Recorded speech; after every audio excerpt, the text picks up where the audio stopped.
को एक अपॉइंटमेंट मिला आर्मी में। उसमें आर्मी सीक्रेट सर्विस बोलते हैं उसको। मिला, वो अपॉइंटमेंट लेटर दिया।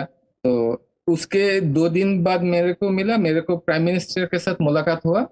प्राइम मिनिस्टर मेरे को मुलाकात किया। मेरे को लास्ट बोले जो अगर कोई जरूरत हो तो मुझे बोलना, ऐसे बोलता तो है। मैंने आपको पहले बता दिया ना, जो राइट हैंड साइड पे बैठा है उसको बताओ ना कुछ यार। अच्छा। हाँ, नहीं जो सर, आर्मी का है आपने वो ये कुछ कि बोला आपको तो वजीफे में अब नागा नो वो ना करना।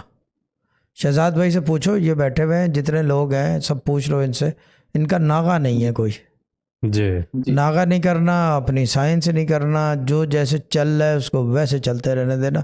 क्योंकि मसला ये है कि दुनिया के निज़ामों में, सिलसिलों में, सलासिल आलिया में हर तरफ जो है वो उसके अंदर अपनी करने की गुंजाइश होती है। यहाँ पे देयर इज़ नो गुंजाइश। यहाँ पे जी नीलाम घर वाला स्टाइल है, गलती की गुंजाइश निश्ता।